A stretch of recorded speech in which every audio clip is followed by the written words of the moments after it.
c'est une affaire glaçante.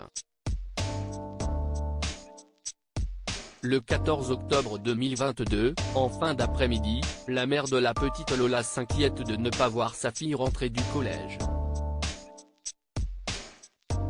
Le concierge, ayant accès aux caméras de surveillance de l'immeuble, constate que la petite fille est bien rentrée dans l'immeuble, suivie de près par une jeune femme.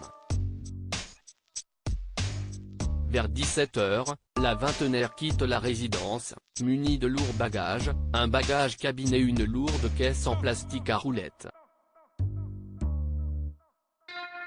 Inquiets, les parents signalent la disparition de leur fille aux autorités. Vers 23 h 15, un témoin retrouve une malle abandonnée dans les parties communes de la résidence, située dans le 19e arrondissement. Elle contient le corps de Lola, recroquevillé. Au cours de l'enquête, les autorités identifient la jeune femme comme étant Damia B. Elle est interpellée le 15 octobre au matin. Elle raconte avoir croisé Lola vendredi après-midi et l'avoir entraînée jusqu'à l'appartement de sa sœur. Elle aurait alors intimé à la collégienne de se doucher avant de lui imposer des attouchements sexuels ainsi qu'un acte buccal sur ses parties intimes. Puis elle lui aurait infligé des sévices au cours desquels Lola serait décédée. L'autopsie réalisée sur la petite fille conclut qu'elle a succombé d'une défaillance cardio-respiratoire avec manifestation asphyxique.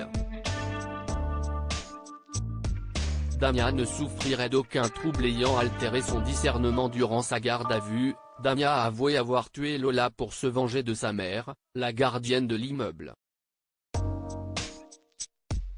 Elle a affirmé que cette dernière ne lui avait pas remis un badge d'accès pour le hall. En novembre dernier, une première expertise psychiatrique faite sur Damia B. a conclu que, même si le crime commis était bel et bien en rapport avec un trouble grave et complexe de sa personnalité et que le risque de violence de la suspecte était évalué comme étant très élevé, la jeune femme, âgée de 24 ans au moment des faits, ne souffrait d'aucun trouble psychique ou neuropsychique ayant aboli ou altéré son discernement. Cela signifie donc qu'elle pourrait être jugée devant la cour d'assises. Article écrit avec la collaboration de 6 Médias Crédit Photo, agence.